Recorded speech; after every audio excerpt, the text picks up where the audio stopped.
السلام علیکم ورحمۃ اللہ وبرکاتہ۔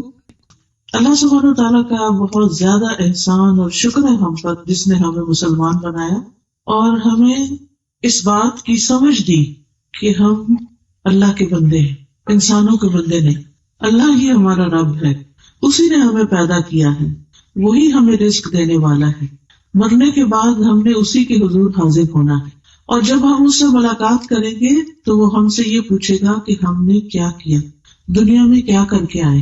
وہ یہ نہیں پوچھے گا کہ تم نے کتنا کمایا، تمہارا گھر کیسا تھا، تمہارے بچے قابل کتنے تھے، نہیں، وہ ہم سے پوچھے گا کہ تم کتنے اچھے انسان تھے اور تمہارا عمل کیا ہے۔ تو ہم سب کو بھی فکر اسی بات کی ہونی چاہیے کہ ہم اپنے اعمال کو درست کریں، اپنے کاموں کو اللہ کی مرضی کے مطابق کریں، اور جو بھی نیک عمل کریں اسی کی رضا کے لیے اور اسی کی خوشی کے لیے کریں۔ وہاں پر کسی نے بھی کام نہیں آنا، نہ ہی ہمارے ماں باپ ہمارے کام آئیں گے۔ دنیا میں تو یہ ہوتا نا، کوئی دکھ تکلیف ہو تو ماں باپ آ جاتے ہیں، لیکن وہاں ایسا نہیں ہوگا۔ اسی طرح نہ ہی وہاں ہمارے بچوں نے کام آنا ہے، نہ بہن بھائیوں نے کام آنا ہے، نہ جو دین کے بزرگ ہیں انہوں نے کام آنا ہے۔ وہ ہر کوئی جو نیک ہے نا، وہ اپنے لیے نیک ہے، وہ اپنی نیکی کر کے کسی اور کو نہیں دے رہا۔ اب آپ قیامت کے دن یہ نہیں کریں گے کہ اللہ جو نمازیں میں نے پڑھی ہیں نا، وہ آپ میرے بچے کو دے دیں کہ کوئی یہ نمازی نہیں تھا اور اس کو جہنم میں نہ ڈالے، مجھے ڈال دیں۔ کریں گے کوئی ایسا؟ کوئی بھی ایسا نہیں کرے گا۔ تو کون سا بزرگان دین میں سے ایسا ہوگا کہ جو کہے کہ میری نیکیاں ان لوگوں کو دے دیں اور ان کے گناہ میں لے لیتا ہوں؟ کوئی سودا کرے گا ایسا؟ کوئی بھی نہیں کرے گا۔ اس لیے ہم سب کو اپنے اعمال کی فکر کرنی چاہیے۔ آج میں چند اعمال کا ذکر کروں گی جو دیکھنے میں تو بہت چھوٹے ہیں، آسان ہیں، لیکن ان کا اجر بہت بڑا ہے، اجر بڑا ہے۔ تو اس لیے ان اعمال کی آپ نے پابندی کرنی ہے۔ سب سے پہلی چیز، پاک صاف ہونے کے لیے وضو کرنا، نماز کے لیے وضو، ویسے اگر ہو سکے تو دن میں جتنا بھی وضو رکھ سکے۔ جب کوئی بندہ وضو کرتا ہے تو نہ صرف یہ کہ اس کے ہاتھ پاؤں دھل جاتے ہیں، منہ دھل جاتا ہے، وہ صاف ہو جاتا ہے، بلکہ اس کے گناہ بھی دھلتے ہیں۔ عثمان بن عفان رضی اللہ عنہ سے مروی ہے کہ رسول اللہ صلی اللہ علیہ وسلم نے فرمایا، جس نے وضو کیا اور خوب اچھی طرح وضو کیا تو اس کے جسم سے اس کے گناہ نکل جاتے ہیں، حتیٰ کہ ناخنوں کے نیچے سے بھی نکل جاتے ہیں۔ تو آپ دیکھیے کتنا بڑا اجر اور ثواب ہے اور کتنا بڑا فائدہ ہے۔ اس لیے جب آپ اگلی دفعہ وضو کریں گے تو شوق سے کریں، اپنے اعضاء مل کے کریں، اور یہ سوچیں کہ یہ اوپر سے بھی صاف ہو رہا ہے اور یہ اندر سے بھی صاف ہو رہا ہے، باہر بھی صاف ہو رہا ہے اور اندر بھی صاف ہو رہا ہے۔ یہ تو ہے دنیا کا فائدہ۔ قیامت کے دن کیا ہوگا؟ رسول اللہ صلی اللہ علیہ وسلم نے فرمایا، میری امت کے لوگ قیامت کے دن بلائے جائیں گے جبکہ وضو کے نشانات کی وجہ سے ان کی پیشانیاں اور ہاتھ پاؤں چمک رہے ہوں گے۔ تو جو کوئی تم میں سے اپنی چمک بڑھانا چاہے اس کو بڑھا لے۔ یعنی قیامت کے دن محمد صلی اللہ علیہ وسلم کی امت جو ہے، اس کی پہچان ہی اس کا وضو ہوگا۔ وضو کی وجہ سے وہ چمک رہے ہوں گے اور سارے لوگوں کے مقابلے میں الگ ہی ہوں گے۔ بالکل ایسے ہی نا جیسے آپ جب کسی کی شادی ہوتی ہے تو دلہن جو ہوتی ہے وہ اس کے کپڑوں پہ گوٹا لگا ہوتا ہے، چمکنے والے، اور اس کو میک اپ کیا ہوتا ہے، تو دور سے ہی دیکھ کے پہچان جاتے ہیں، اچھا یہ دلہن ہے۔ کوئی یہ تھوڑی کرتا ہے کہ شادی پہ آئے اور اسے کہتے اچھا دلہن کون ہے، مجھے تو پتہ ہی نہیں۔ نہیں، اس کے رنگ روپ، اس کے کپڑوں، اس کے چمک دمک کی وجہ سے، اس کی خوبصورتی کی وجہ سے ہر کوئی پہچان لیتا ہے۔ اسی طرح جو لوگ دنیا میں وضو کرتے ہیں وہ قیامت کے دن پہچان لیے جائیں گے اور ان کا رب ان سے راضی ہوگا۔ پھر اسی طرح وضو کرنے کے بعد دعا پڑھنی چاہیے، اور وہ جو دعا ہے نبی صلی اللہ علیہ وسلم نے خود سکھا دی ہے، بہت ہی آسان دعا ہے۔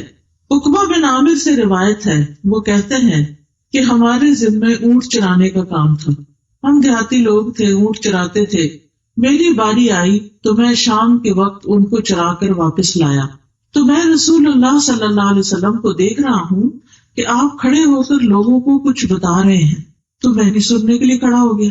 مجھے آپ کی یہ بات سننے کو ملی کہ جو بھی مسلمان وضو کرتا ہے اور اچھی طرح وضو کرتا ہے، پھر کھڑے ہو کر اپنے دل اور چہرے کی توجہ کے ساتھ 2 رکعت نماز پڑھتا ہے، تو اس کے لیے جنت واجب ہو جاتی ہے. کوئی مشکل کام نہیں، کوئی مشکل نہیں. کہتے ہیں میں نے کہا کیا خوب بات ہے، یہ کتنی اچھی بات ہے جو آپ نے بتائی ہے. تو میرے سامنے ایک کہنے والا کہنے لگا اس سے پہلے والی بات اس سے بھی زیادہ اچھی تھی.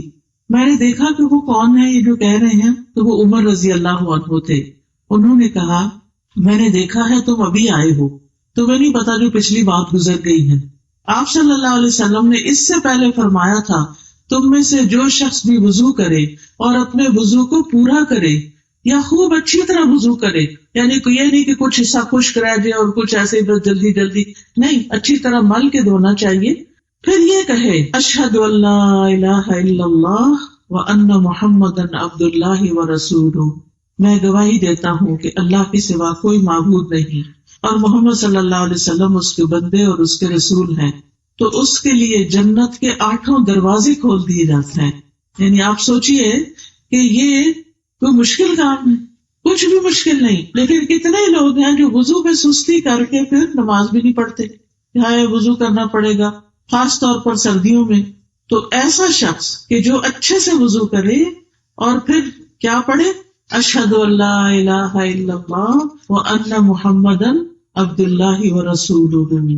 اسی طرح ایک اور دعا بھی ہے سبحانک اللہم ربنا وبحمدک اشہد ان لا الہ الا اللہ واشہد ان محمد رسول اللہ. تو اصل میں کلمہ شہادت پڑھنا ہے، سیدھی سی بات ہے. کیا پڑھنا ہے؟ کلمہ شہادت پڑھنا ہے. کب پڑھنا ہے؟ وضو کے بعد. تو اس کے لیے جنت کے 8 دروازے کھول دیے جاتے ہیں کہ جس میں سے چاہے وہ داخل ہو جائے. اب وہ اس کی مرضی ہے کہ کس میں سے داخل ہونا پسند کرتا ہے. تو پیاری بہنوں، اصل بات یہ ہے کہ ہم نیت کر لیں، ارادہ کر لیں کہ ہم نے وضو بھی کرنا ہے اور نماز بھی پڑھنی ہے اور اللہ کے ایک ہونے کی گواہی دینی ہے. یعنی وہی ہمارا الہ ہے، وہی ہمارا رب ہے، وہی ہمارا معبود ہے، اسی کی عبادت، اسی کے لیے نماز، اسی کے لیے روزہ، اسی کے لیے قربانی، اسی کے لیے ہمارا صدقہ خیرات، اسی کے لیے ہمارے سب کام. ہم کسی کے ساتھ بھی جو اچھا کرتے ہیں وہ سارے کا سارا اللہ کی خاطر کرتے ہیں، کسی پر احسان نہیں چڑھاتے. پھر اسی طرح یہ ہے ایک اور آسان عمل ہے جو ہم اپنے بچوں کو سکھا سکتے ہیں، وہ ہے اذان دینا. اذان سکھائیں اپنے بچوں کو. ابو سعید کہتے ہیں کہ ایک مرتبہ ان سے یعنی اپنے بیٹے سے فرمایا میں دیکھتا ہوں کہ تم بکریوں اور جنگل سے محبت کرتے ہو، تمہیں بکریاں چرانے کا شوق ہے اور باہر کھیتوں میں جانے کا شوق ہے. ہوتا ہے نا، کچھ بچوں کو اسکول جانے کا شوق ہوتا ہے اور کچھ بچوں کو ڈیرے جانے کا شوق ہوتا ہے، ان کو پڑھنے کا شوق نہیں ہوتا. تو کہتے ہیں کہ ٹھیک ہے تم جاؤ وہی کام کرو. اس لیے جب بھی تم اپنی بکریوں یا جنگل میں رہو اور نماز کے لیے اذان دو تو بلند آواز سے دیا کرو، اس لیے کہ مؤذن کی آواز کوئی بھی جن یا انسان یا جو بھی کوئی مخلوق سنے گی وہ اس کے لیے قیامت کے دن گواہی دے گا. یہ بات میں نے رسول اللہ صلی اللہ علیہ وسلم سے سنی تھی. یعنی وہ صحابی اپنے بچے کو بتاتے ہیں کہ تمہیں بکریاں چرانے کا شوق ہے تو جنگل میں تم اکیلے ہوتے ہو، کوئی مسجد تو نہیں ہوتی نا. یعنی جو لوگ اپنے اپنے کھیتوں میں کام کرتے ہیں اور اپنے آس پاس جاتے ہیں، دور چلے جاتے ہیں، تو پھر وہاں کوئی اذان وغیرہ تو نہیں سنائی دیتی، مسجد بھی قریب نہیں ہوتی. تو اگر اذان آتی ہو اور انسان بلند آواز سے اذان دے تو وہ اذان جو ہے وہ اس کے لیے کیا بن جائے گی؟ قیامت کے دن گواہیاں ہوگی اس بندے کی. ہر مخلوق کہے گی اس نے ہمیں اللہ کا نام سنایا تھا. تو اس لیے عورتیں تو نہیں اذان دیتی، نہ ہم نے خود دینی ہے، لیکن ہم اپنے بچوں کو سکھا سکتے ہیں. اگر آپ اسکول ٹیچر ہیں تو اسکول میں بچوں کے درمیان اذان کا مقابلہ کروائیں. آپ دیکھیں اسکولوں میں مختلف طرح کے فنکشن ہوتے رہتے ہیں، اس میں نظموں کے مقابلے، اور اب تو افسوس کے ساتھ کہنا پڑتا ہے کہ گانوں کے مقابلے اور پتہ نہیں کس کس چیز کے کرتے رہتے ہیں. لیکن اللہ کا نام بلند کرنا اذان کیا ہے؟ اللہ اکبر، اللہ سب سے بڑا ہے، اللہ اکبر، اللہ سب سے بڑا ہے. تو یہ اتنا بڑا اللہ کا نام بلند کرنا جو ہے یہ کوئی معمولی بات نہیں ہے. لیکن آپ دیکھیں کہ اب بچوں کو اذان بھی پوری نہیں آتی ہوتی اور آیت الکرسی بھی نہیں آتی اور دعائے قنوت بھی نہیں آتی. تو ہم کس طرح کے مسلمان گھرانے ہیں کہ ہمارے بچوں کو دین کی بنیادی چیز بھی نہ آئے؟ اگر ان کو نہیں آئے گی تو یہ اپنے آگے بچوں کو کیسے سکھائیں گے؟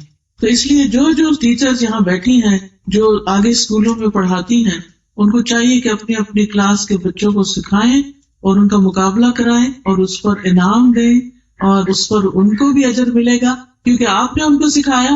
اور اس کے لیے آپ طریقہ یہ کر سکتے ہیں کہ جیسے نیٹ سے یا وہ آڈیو میں جو اچھی اچھی اذانیں ہیں، جیسے سعودی عرب کی اذان ہے یا مدینہ کی اذان ہے یا اور اچھی اذانیں، وہ بچوں کو سنا کے اس کی ٹیون بھی یاد کروائیں.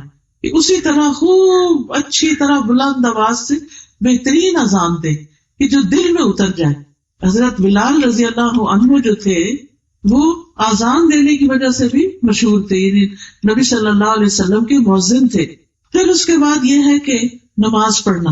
اب دیکھیں نماز پڑھنا کچھ لوگوں کو بڑا ہی بھاری لگتا ہے. نماز بہت بڑی چیز ہے، لیکن ان لوگوں پہ بالکل بھاری نہیں جو اللہ سے ڈرتے ہیں، ان کے لیے آسان چیز ہے. تو آپ دیکھیے نماز سے انسان کے گناہ مٹ جاتے ہیں.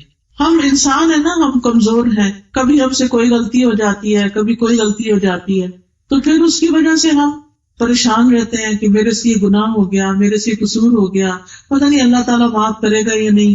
شیطان بھی دل میں وسوسے ڈالتا ہے. تو ایسی صورت میں انسان کو کیا کرنا چاہیے؟ نماز پڑھ لینی چاہیے. رسول اللہ صلی اللہ علیہ وسلم نے فرمایا جب صلی اللہ علیہ وسلم آئے نا تو سب کو کہنا چاہیے، کیونکہ اس سے بڑا کوئی بخیل نہیں کہ جو نبی صلی اللہ علیہ وسلم کا نام سنے اور درود نہ پڑھے. سب کو درود پڑھنا چاہیے، ٹھیک ہے نا. ایک دفعہ درود پڑھنے سے کیا فائدہ ہوتا ہے؟ 10 رحمتیں نازل ہوتی ہیں. تو آپ کو رحمتیں نہیں چاہیے؟ ہم سب کو رحمتیں چاہیے. تو اس کے لیے ہمیں کبھی بھی نبی صلی اللہ علیہ وسلم کا نام آئے تو درود بھولنا نہیں چاہیے، ٹھیک ہے. تو رسول اللہ صلی اللہ علیہ وسلم نے فرمایا جب بندہ وضو کرتا ہے اور اپنا وضو مکمل کر کے اپنی نماز شروع کرتا ہے اور اپنی نماز مکمل کرتا ہے تو اپنی نماز سے ایسے نکلتا ہے جیسے ماں کے پیٹ سے پاک نکلا تھا گناہوں سے. اس طرح انسان گناہوں سے پاک ہو جاتا ہے. رسول اللہ صلی اللہ علیہ وسلم نے فرمایا بندہ جب نماز کے لیے کھڑا ہوتا ہے اس کے سارے گناہ لا کے اس کے کندھے پہ رکھ دیتے ہیں. فرشتے اس کے گناہ جو ہے کندھے کے اوپر رکھ دیتے ہیں. تو جب بھی وہ رکوع کرتا ہے یا سجدہ کرتا ہے تو اس کے گناہ اس سے گر جاتے ہیں. ہر سجدے پہ انسان کا درجہ بلند ہوتا ہے، اونچا سے اونچا چلا جاتا ہے اور گناہ معاف ہوتے ہیں. نبی صلی اللہ علیہ وسلم نے یہ فرمایا تھا اپنے ایک صحابی کو تم اللہ کے لیے کثرت سے سجدے کیا کرو، کیونکہ تم اللہ کے لیے جو بھی سجدہ کرو گے اللہ اس کے نتیجے میں تمہارا درجہ ضرور بلند کرے گا اور اس کے ذریعے تمہارا کوئی گناہ معاف کر دے گا. تو اس لیے خوشی سے نماز پڑھنی چاہیے، نماز میں سستی نہیں کرنی چاہیے. ہمیں نہیں پتا ہماری موت کب آ جائے. آج کل آپ دیکھیں کتنے لوگ ہارٹ اٹیک سے فوت ہو جاتے ہیں، کچھ لوگ ایکسیڈنٹ میں فوت ہو جاتے ہیں. اچانک موتیں جو آتی ہیں تو ہمیں نہیں پتا کہ ہم نے دنیا سے کب چلے جانا ہے. تو بے نماز ہو کے نہ جائیں. اللہ ہمیں بھی، ہمارے بچوں کو، ہسبینڈ، بہن بھائیوں، رشتے داروں، اللہ تو سب کو توفیق دے، سب کو نمازی بنا دے، کیونکہ نماز مومن کی آنکھوں کی ٹھنڈک ہوتی ہے. فجر کی 2 رکعتیں ہیں، یعنی 2 سنتیں اور 2 فرض ہیں. حدیث میں آتا ہے نبی صلی اللہ علیہ وسلم نے فرمایا فجر سے پہلے کی 2 رکعتیں سنت جو ہیں دنیا اور جو کچھ اس میں ہے اس سے زیادہ بہتر ہے، ان سے زیادہ قیمتی ہے. دنیا میں کیا کیا ہے؟ مال، دولت، اولاد، گھر، باغ، گاڑیاں، کارخانے، کھیت، فصل، ملیں، سب کچھ. فرمایا یہ 2 رکعتیں ان سب سے بہتر ہیں. تو آپ سوچئے کہ ہم ان چیزوں کے لیے کتنی بھاگ دوڑ کرتے ہیں کہ یہ مل جائے، وہ مل جائے، اب یہ مسئلہ حل ہو جائے، اب یہ، لیکن 2 رکعت اس سے زیادہ قیمتی ہیں جو کل قیامت کو آپ کو ان کا بدلہ ملنے والا ہے. پھر اسی طرح دن میں جو 12 سنتیں پوری کرتا ہے، 2 سنت فجر کی، 4 سنت اور 2 سنت ظہر کی، اور 2 سنت مغرب کی، 2 سنت عشاء کی، اس کے لیے جنت میں گھر بن جاتا ہے. پھر اسی طرح چاشت کی 2 رکعتیں جو ہیں، یعنی جو اشراق کی چاشت آپ پڑھتے ہیں، سارے جسم کے جوڑوں کا صدقہ. ہر انسان روزانہ جب صبح اٹھتا ہے تو اس کے اوپر صدقہ واجب ہو چکا ہوتا ہے. تو جب انسان یہ 2 نفل پڑھتا ہے تو اس کا صدقہ ادا ہو جاتا ہے، تو اس کی گردن آزاد ہو جاتی ہے. پھر اسی طرح اگر مرد حضرات جماعت سے نماز پڑھیں تو اس پر ان کو 27 گنا زیادہ ثواب ملتا ہے مسجد جانے کا. اور پھر آپ دیکھیں کہ عورت کے لیے گھر میں نماز پڑھنا زیادہ اجر و ثواب کا باعث ہے. اچھا نماز کے بعد ہم فوراً اٹھنے کی کرتے ہیں، ادھر سلام پھیرا ادھر فٹافٹ اٹھے، وہ بچے نے کچھ کر دیا، وہ ہنڈیاں جل گئی، وہ دروازے پہ کوئی آ گیا، یہ فون کی گھنٹی بج گئی، ہم پھر ذکر نہیں کرتے۔ تو آپ دیکھیے جب تک انسان نماز کے بعد مصلی پہ بیٹھتا ہے، جہاں نماز پہ بیٹھتا ہے، فرشتے اس کے لیے دعا کرتے رہتے ہیں، فرشتوں کی دعائیں ملتی ہیں اس کو۔ یہ معمولی چیز ہے، آپ لوگوں کی منتیں کرتے ہیں ہمارے لیے دعا کر دیں، ہمارے لیے یہ مسئلہ ہے ہمارا، آپ لوگوں کو پابند کرتے ہیں ہمارے لیے ہمیشہ دعا کرنا، اتنی دعا کرنا اتنی دعا کرنا، لیکن کس کو یاد رہتا ہے؟ لوگ اپنے بھی بھول جاتے ہیں، ہمارے لیے کیا یاد رکھیں گے؟ تو آپ دیکھیے کہ جب کوئی شخص مصلی پہ بیٹھ کے ذکر اذکار کرتا ہے نماز کے بعد، تو اس کے لیے فرشتے دعا کرتے ہیں۔ نبی صلی اللہ علیہ وسلم نے فرمایا جب تک تم اپنے مصلی پر جہاں تم نے نماز پڑھی تھی بیٹھے رہو اور ہوا خارج نہ کرو، یعنی وضو نہ ٹوٹے، تو فرشتے دعا کرتے رہتے ہیں، کہتے ہیں اے اللہ اس کو بخش دے، اے اللہ اس پر رحم فرما۔ تو کتنی بڑی بخشش کی بات ہے، کتنے بڑے اعزاز کی بات ہے۔ پھر اسی طرح جمعے کا دن جو ہے وہ بھی خاص دن ہوتا ہے جس میں جمعہ پڑھا جاتا ہے مردوں کے لیے۔ پھر نماز جنازہ بھی اسی طرح بہت بڑی نیکی کا کام ہے۔ نبی صلی اللہ علیہ وسلم نے فرمایا جو شخص جنازے میں شریک رہا یہاں تک کہ نماز جنازہ ادا کر لی گئی تو اس کے لیے ایک قرات ہے، اور جو جنازے میں شریک رہا یہاں تک کہ میت کو دفن کر دیا گیا اس کے لیے 2 قرات ہیں۔ پوچھا گیا 2 قرات کا کیا مطلب ہے کہ اتنا ثواب ملے گا؟ فرمایا 2 بڑے پہاڑوں کی طرح۔ جو کسی کے جنازے میں جاتا ہے اور پھر یعنی دفن تک شریک رہتا ہے تو اتنا بڑا اجر اس کو ملتا ہے۔ آپ سوچئے کہ ہمارے لیے کتنے بڑے موقع ہیں نیکیاں کمانے کے، لیکن ہم ان سے محروم رہ جاتے ہیں۔ تو اگر آپ اپنے بچوں کو کہیں گے کہ جاؤ تم بچے تم بھی جا کے جنازہ پڑھو، تو وہ دیکھیں ایک تو دل نرم ہوتا ہے، دوسرا میت کے لیے دعا ہوتی ہے، اس کی بخشش ہوتی ہے۔ آج اگر ہم کسی کے لیے دعا کریں گے تو کل کوئی ہمارے لیے بھی کرے گا۔ دیکھیں نا، جو نیکی کرتا ہے کسی کے ساتھ احسان کرتا ہے تو اسی کے لیے پھر خیر کے دروازے کھلتے ہیں نا۔ یہ تو نہیں ہو سکتا کہ آپ کسی کے لیے کچھ بھی نہ کریں اور لوگ ہی سب کچھ آپ کے لیے کریں۔ کوئی بھی تعلق جو ہوتا ہے وہ 2 طرفہ ہوتا ہے، کر بھلا ہو بھلا، آپ بھلا کریں گے تو آپ کے ساتھ بھلا ہوگا۔ پھر اسی طرح ایک اور آسان نیک کام ہے، وہ ہے مسجد بنانا یا مسجد کی طرف جانا۔ ابو ہریرہ رضی اللہ عنہ سے مروی ہے کہ نبی صلی اللہ علیہ وسلم نے فرمایا 7 قسم کے آدمیوں کو اللہ تعالیٰ اس دن اپنے عرش کے سائے میں جگہ عطا کرے گا جس دن اللہ کے سائے کے سوا کوئی سایہ نہ ہوگا۔ ان میں سے ایک وہ آدمی جس کا دل مسجد میں اٹکا رہے، اس کو مسجد سے محبت ہو۔ یہ محبت آپ اپنے بچوں کے مردوں کے دلوں میں پیدا کریں کہ دیکھیں قیامت کے دن جب سورج سوا نیزے پہ ہوگا، دھوپ ہی دھوپ ہوگی ہر طرف، ایسے لوگ جن کو مسجدوں سے محبت ہے ان کے اوپر سایہ آ جائے۔ آپ کہتے ہیں نا، ہم بچوں کو کہتے ہیں نماز پڑھو، وہ جاتے نہیں، مسجد نہیں جاتے، نماز نہیں پڑھتے، کیونکہ انہیں اس کا اجر و ثواب نہیں پتا۔ اگر ثواب پتا ہو اور اس پر ایمان بھی ہو، یقین بھی ہو، تو پھر کوئی وجہ نہیں کہ وہ نیکی کے کام دوڑ دوڑ کے نہ کرے۔ پھر اسی طرح مسجد جاتے ہوئے ہر قدم پہ ایک گناہ معاف ہوتا ہے، ہر قدم پہ نیکی لکھی جاتی ہے، چاہے وہ جائیں چاہے وہ واپس آئیں۔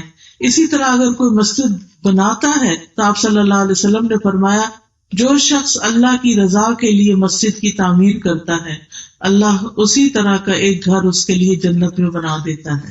تو جنت کمانے کے لیے مسجدوں کو بنانا، آباد کرنا اور ان کی خوبصورتی اور ان کی صفائی اور ان چیزوں کا انتظام، اور مسجدوں کی اصل آبادی جو ہے وہ ان میں نماز پڑھنے سے ہوتی۔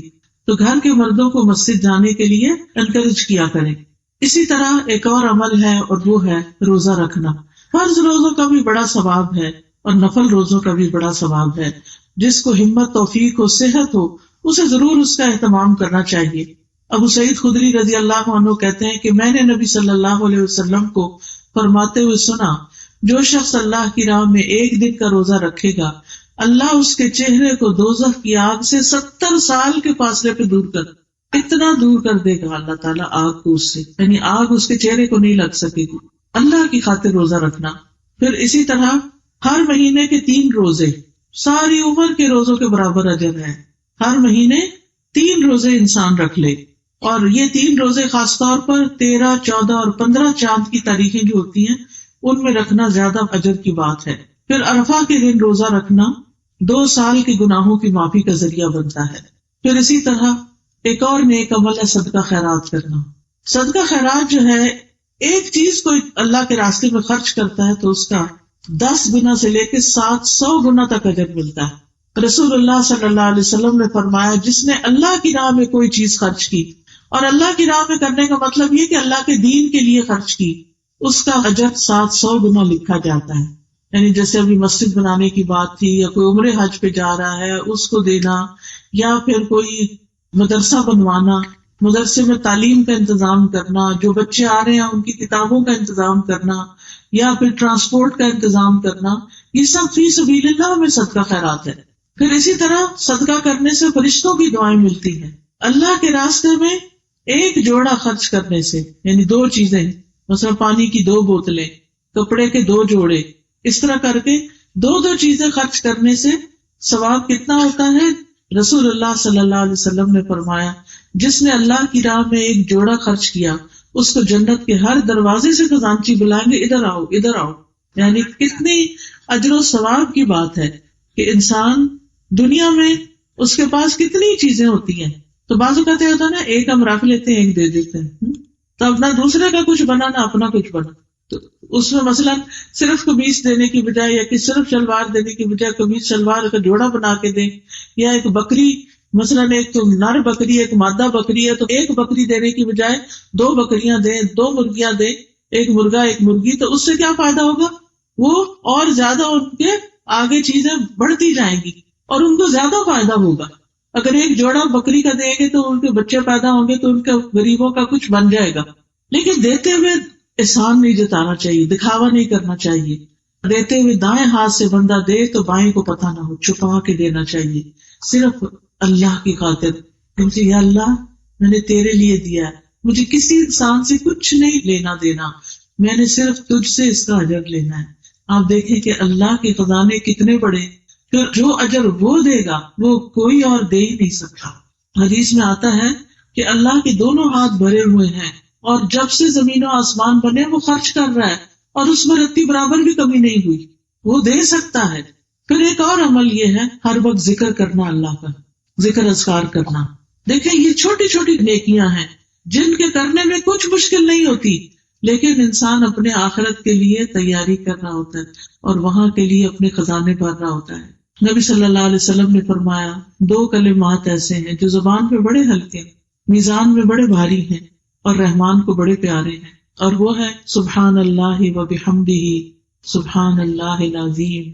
پڑھیے سب، سبحان اللہ و بحمدہ سبحان اللہ، پھر پڑھیے سبحان اللہ و بحمدہ سبحان اللہ و بحمدہ سبحان اللہ العظیم، سبحان اللہ و بحمدہ سبحان اللہ العظیم۔ شاباش۔